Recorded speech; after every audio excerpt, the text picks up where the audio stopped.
Hello everybody, it's Mike with the 1974 GMC. Just kind of showing you here, I've taken out that duct that was in this location here, and I'll show you that when we get there. My plan is to just basically have a little duct here with a 2.5-inch hose that will route over to where the unit is there. And I think I have decided to build a box to put the unit in. Because that way it'll be drawing air from inside instead of outside, so may do a better job of cooling if it's not pulling in hot air from the engine compartment. So, and then I did take this one out over here as well.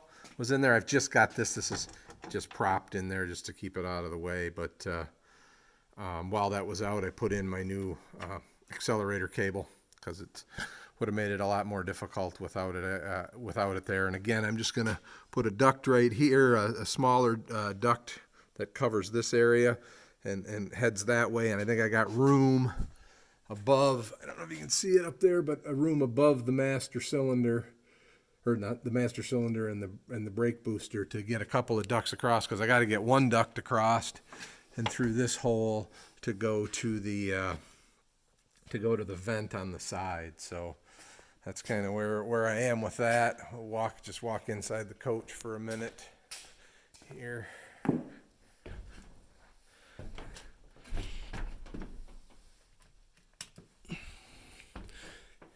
Oh, the other thing I did do is I had the dash sitting in there, but there was a damper in this dash, or in this duct, that had a vacuum actuator. I removed that and removed the damper because I don't need that anymore. And to be honest with you, I just took a piece of black duct tape and covered the hole. I think that'll be fine. The hole that you see over there and the one over there, I will block off. Probably the same thing. Well, actually, I'm thinking that I might, once I build the box out there, I might actually cut some of this structure out here. I don't know why, but just for access or whatever. And then most of the ducts will come up out of that hole in the top. So just stay tuned on that. Hopefully today I'm going to be building some of those duct pieces, and you guys can, I'll set up so you guys can kind of watch. I know I have been doing a lot and then just showing you what was done afterwards. And that really wasn't my goal, but it's very difficult to try and film and be, wedged underneath this thing or in this thing. So it just is what it is. And I am on a bit of a time crunch, and so it does take a lot of extra time to do this video stuff. But so this basically is the plenum that's right below the dash, and this area here is the what would be the defroster, what feeds the defroster. So my plan right now is to cut basically along this seal and remove the rest of this stuff, and then I'll make a plate. I'll make a plate for this opening right here, and then both of the defroster ducts will I'll bring them through this. They're 2-inch ducts, and I'll bring them through this whatever plate I make for there. So that'll feed that. And then I'm planning on the dash. I'm just going to make boots, and that's what I'm going to work on today. Is I have 4 boots to make, one for basically for each of where each of these fed before. I thought about trying to use this duct, maybe block it off here and come into it, and then somehow come into over here to feed that. I'm just not sure. I think I just like to run just the round hose to the vents, is what I'm going to do. So last night I made myself a couple of sketches, and I left one of them in the house, but this is going to be the one for behind the windshield wiper, and this is going to be the one that goes on the passenger side. These are both the under the firewall. And I'm going to try just using some aluminum flashing like you would box in your windows or whatever with in the house. I'm going to try that. If you were interested, here's the actuator and duct door out of the dash. This is the driver's side plenum that I'm replacing, and you can see basically it would switch between the air conditioning on the right side and or coming out at your feet. And then there's the one from the passenger side. So, all right, let me set up. I'm going to pause the video and I'll set up, and then hopefully you can see I guess I'll do one more thing while I'm here. Walk over. So I do have a box and pan brake.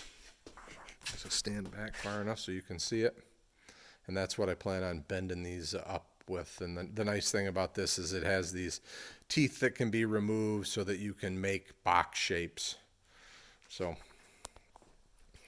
hopefully you'll see that in use today.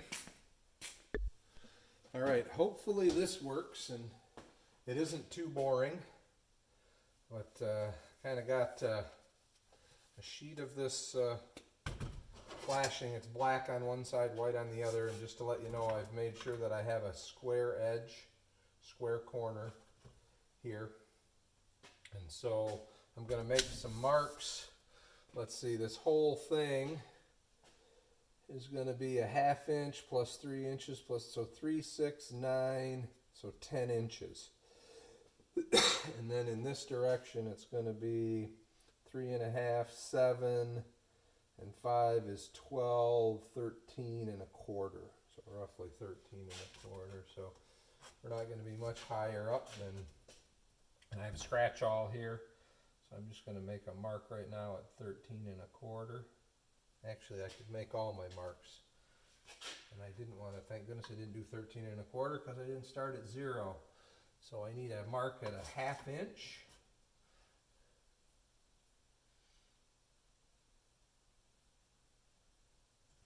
I need a mark then at 3.5.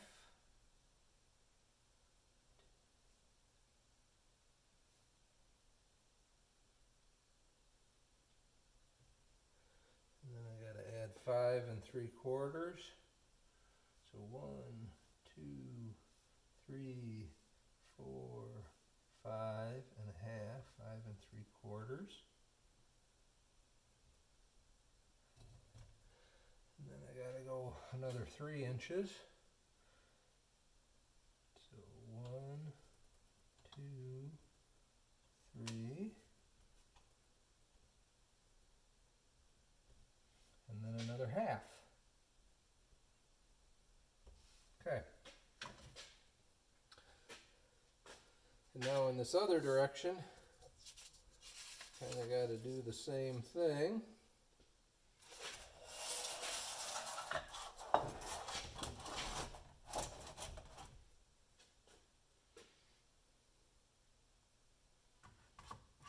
It doesn't really matter. So now I got to go 1/2. Hang on a second. I've got to go 1/2.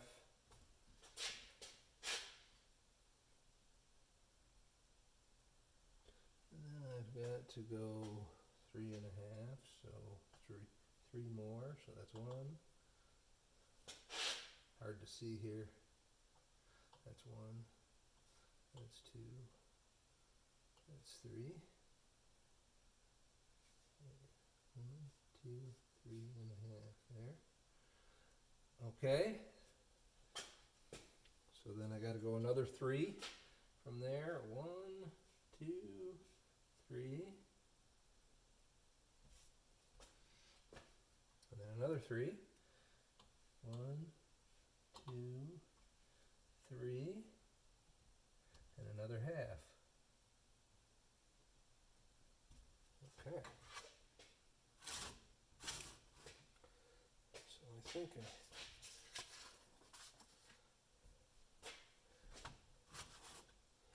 so if I scratch all these lines, to basically have it, then I just need to mark what I cut. So where's my last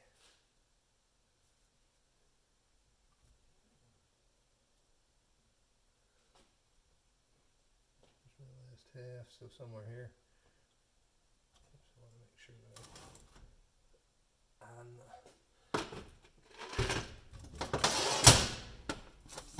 crap here. Okay. So where was my other marks? Right there.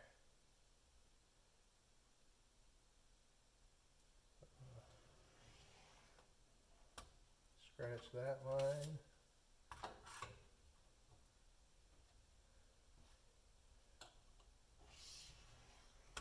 That line.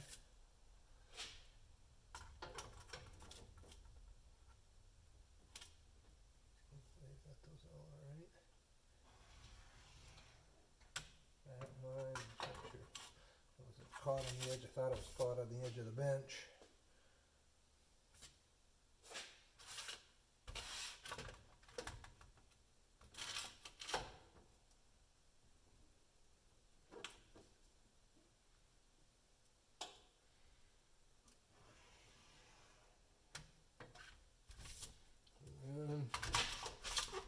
One more here.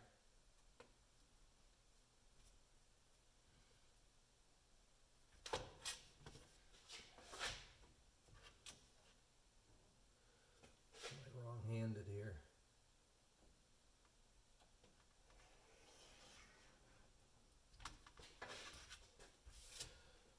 All right.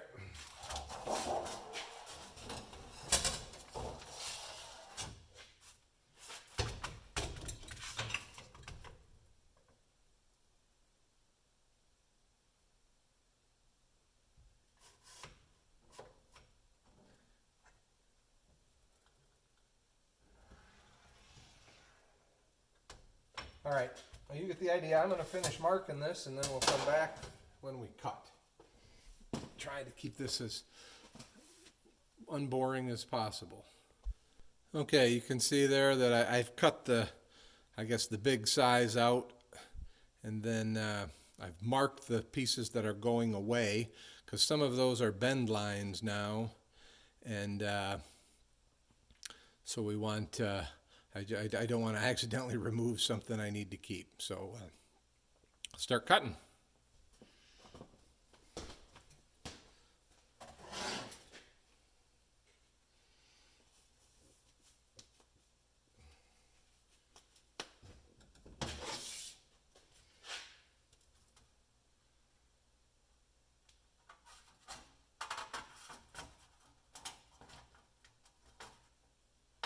Now this is a bend tab, so this gets cut off, excuse me, all the way to the intersection.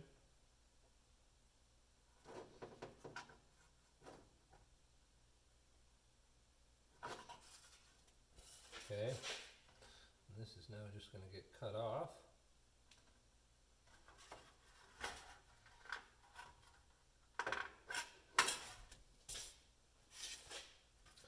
Then this is kind of the same thing. I'm not going to cut this corner out because I'll chamfer those edges a little bit. So we've got the same thing here.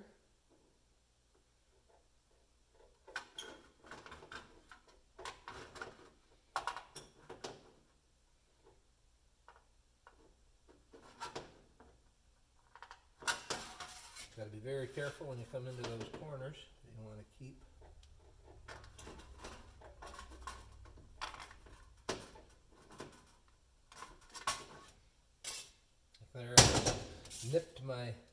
Nipped a little further than I wanted to, but at any rate. All right, I'm going to finish cutting, and then I'll come back and show you the finished result. And then I'm probably going to want to put this hole in while it's in the flat. So I'll be back in a minute. All right, so here's the pattern.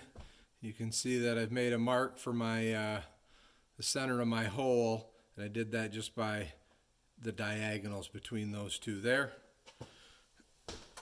I'm going to use this to make the mark. I'm not exactly sure how I'm going to put the hole in, because although I do have hole saws, they don't, they're not typically great for sheet metal. So 2.5 inch hole. So I've set my spreaders to 1 1/4, my calipers I should say, and then hopefully this scratch is good so that I can see it.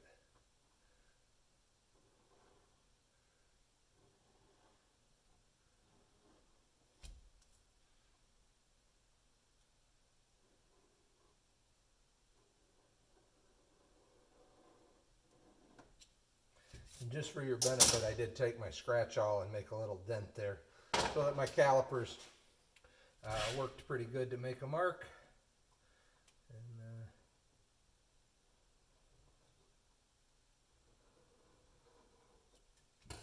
so there you can see the circle drawn. I'm going to go figure out how I'm going to try a couple of methods here and figure out what's going to work the best for making this hole. I'll be back. Okay, as we're cutting this kind of thin material, what I did is I made myself a little template, took a couple pieces of OSB. I drilled through the first one, and I drilled a couple of extra holes and just put some bolts in there to kind of pin everything and hold it together. And this is a test piece that I marked. Let me make sure you can see that. Yep, and it worked out pretty good. There was a little bit of a burr on the back edge I had to clean up, but I'll show you basically what I did.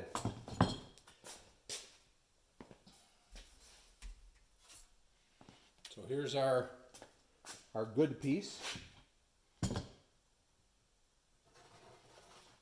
Just slid that in there to hold it, and I lined up my hole. Let me see if I can get it so you can see it. You can see that it's lined up in there. Put a C-clamp on it to hold it.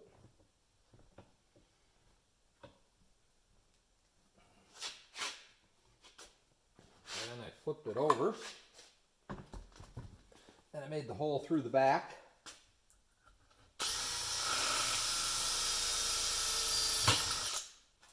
Like so.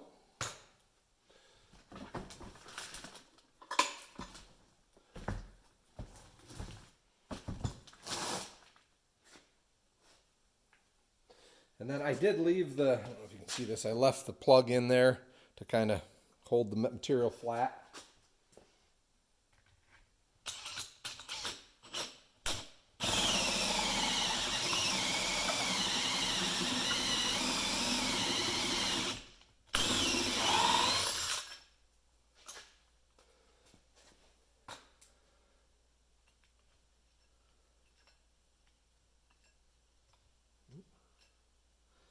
Can't quite get it out of there.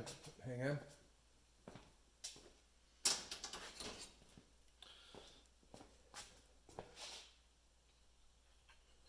There's the waste piece.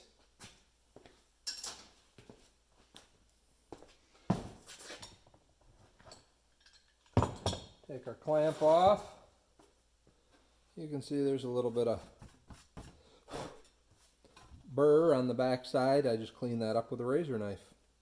All right, I'll see you at the break next. Okay, here we are at the box and pan break. So sometimes this is a little bit of a science. What I'm thinking is I'm gonna bend this line first, and then this line. And maybe I should bend those first. No, yeah, like I said, it's a little bit of a, I may have to do some of them after with the hand bender, but we'll see. May be able to work this out. But we'll start out with my plan, and basically I'm going to put the brake right on that line. Lock it down. Then grab this and bend it up to about 90 degrees. And we're going to flip it over and do the same thing here. And as you'll notice, basically I drew on the white side, and the black side's going to end up out. And sometimes you got to transfer lines to the other side. That looks pretty good. And like this is going to hit and straighten that up a little bit, but it should be okay. So there we have the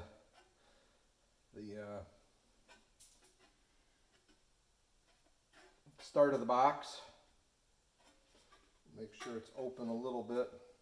This is probably the next thing I want to fold, and I may have a little bit of difficulty with it. Like I said, it's always a crapshoot. It would probably help to bend these first, and I think, yeah, I can probably do that. I gotta transfer some lines to do that. But let me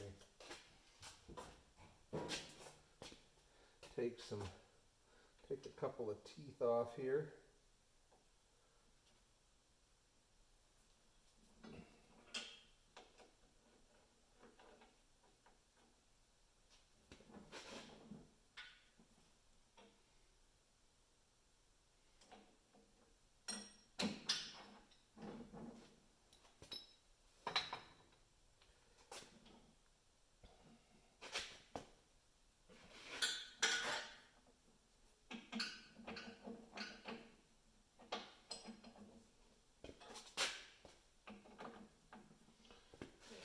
Finger caught under there.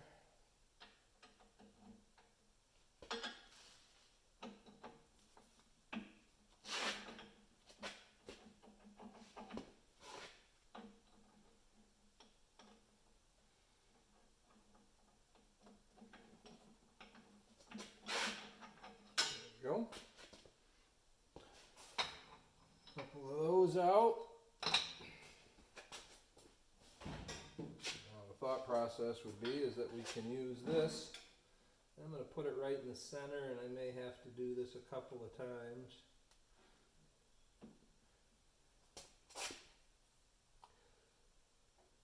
Yeah, it would be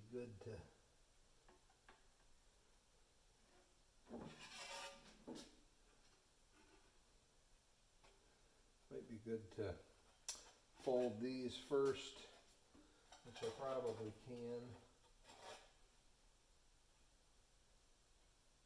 I can probably fold that by hand too, though, actually, so we'll, I'm going to go transfer some marks. I'll be right back. All right, I'm back. You can see I transferred some lines because those are going to be bent the other way. I don't need to do it on these because I can see that edge there, but put my glove back on. Like I say, if you do this all the time, which I don't, you can obviously make better plans for your bends. I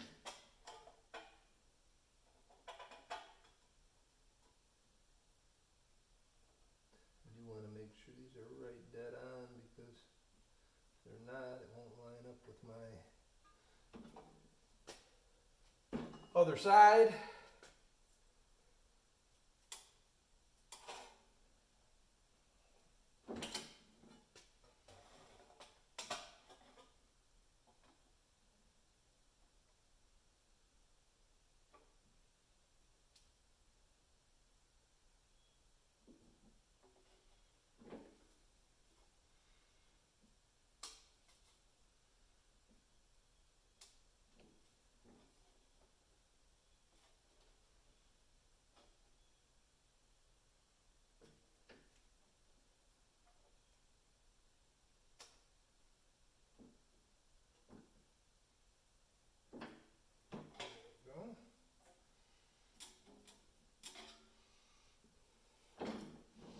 Now it's starting to look like a little box here. Put our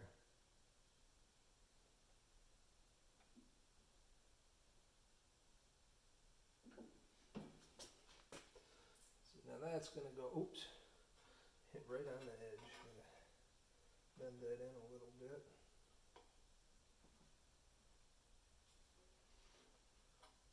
Catching my screw tab there.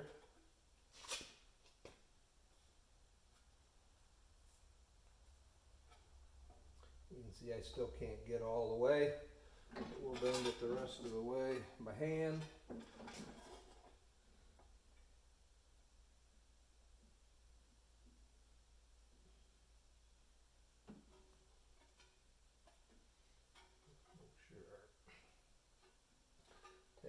in.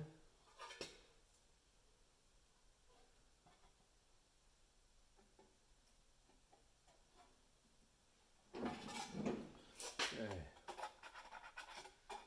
Bend that the rest of the way, and that'll get pop riveted.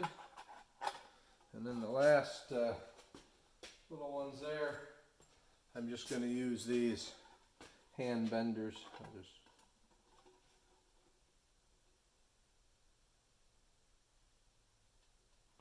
go in and break those over.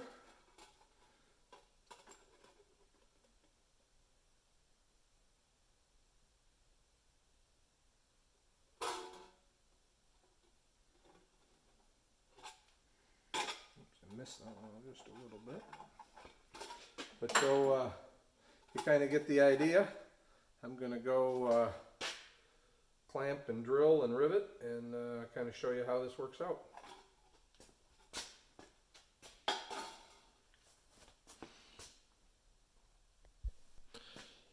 Okay, so you can see I've got some vice grips holding it in place, and I've put a little dimple where I want my rivet. I've got a board here in my vise that I can back up the drill with, and then we're just going to drill.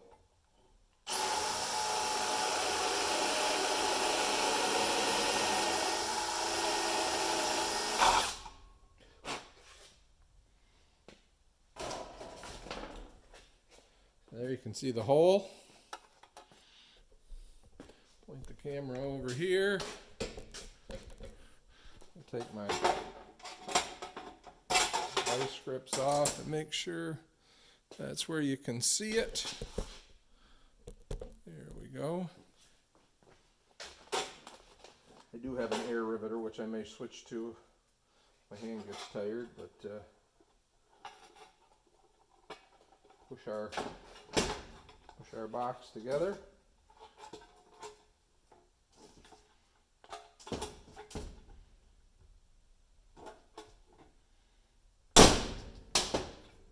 Go.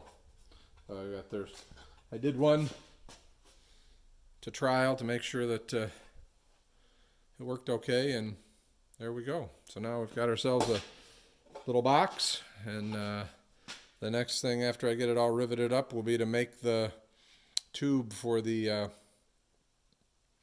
hose to go on.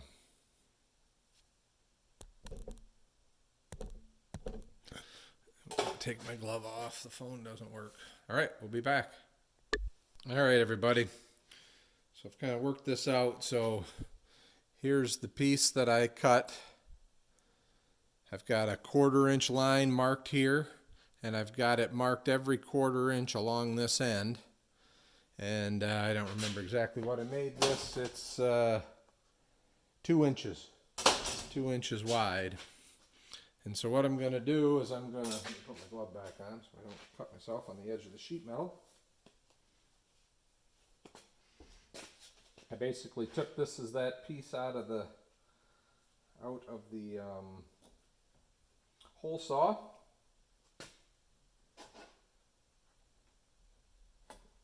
I just rolled this around it like that. Slip the hose clamp over it. Oops. I'll pick that up later. So I got the hose clamp on it. Hopefully you're seeing all this. I guess I got to work right out about in here. So then what I did is I kind of worked with the hose clamp. Okay.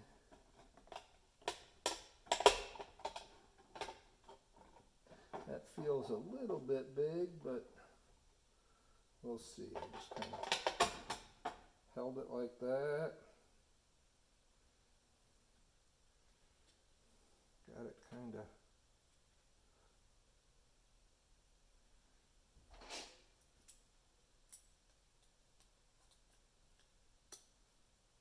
squared up. And made sure it was going to fit in.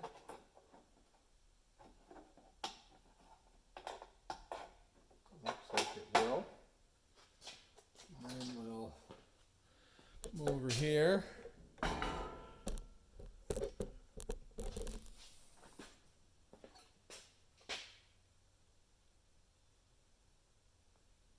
Made myself a little divot up near the end.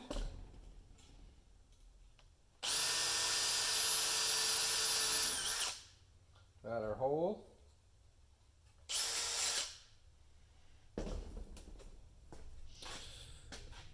Coming back over here.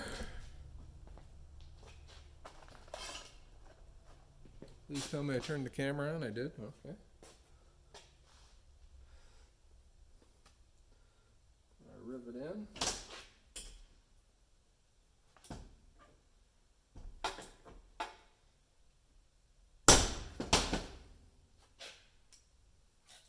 Okay. And I kind of spun around the other way. Held it. Making sure that's going to fit in. It is.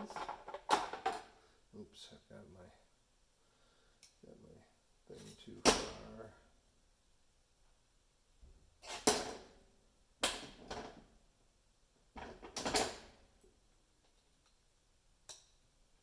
Again, make sure it's going to fit in there. Looks like it will. So we're back over at the 2x4.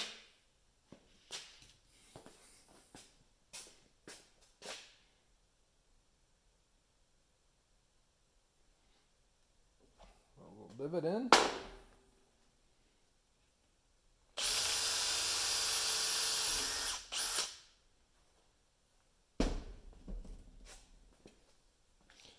Back here. So you guys aren't getting dizzy.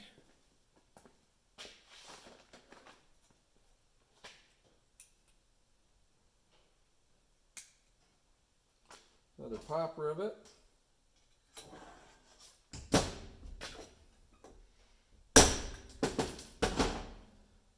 we go. We don't need the clamp anymore. So now I'm going to take these snips and I am going to cut every one of these 1/4 inches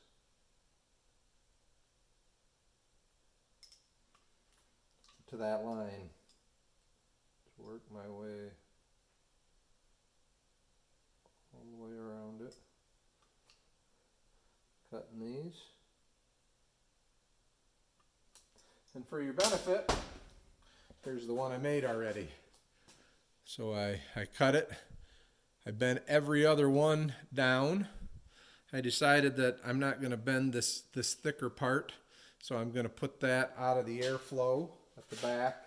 I did trim, I don't know if you can see it or not, but I trimmed a couple of those because they're near the edge of the box. So, oops.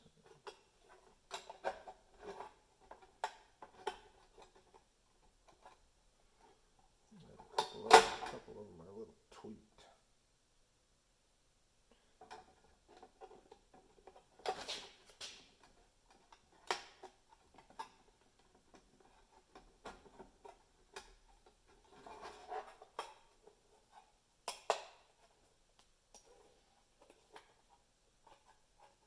Come on.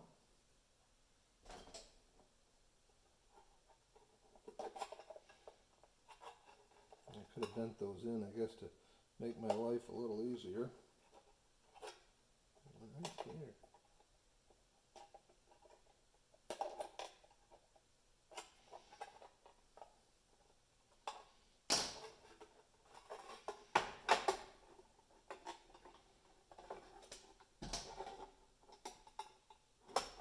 Okay, so you see it's pushed up tight.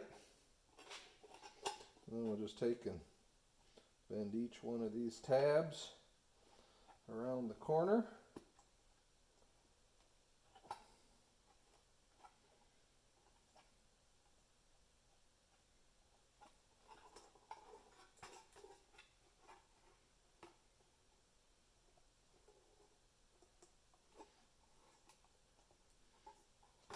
And voila, one duct. And I did notice that when I made it that I put the white side out. That's okay, because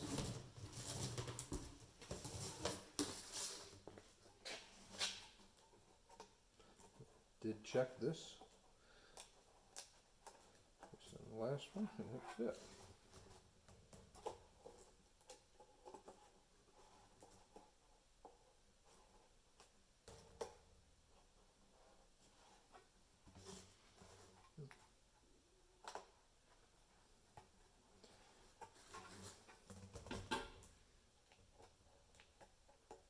There we go. So that'll cover it up. So there we go, one plenum, or box. So I got a bunch more to make. I'm not going to bore you with all the details, but there it is. I can kind of go show you on the vehicle quick where that's going. So let's do that, and we'll call it for today.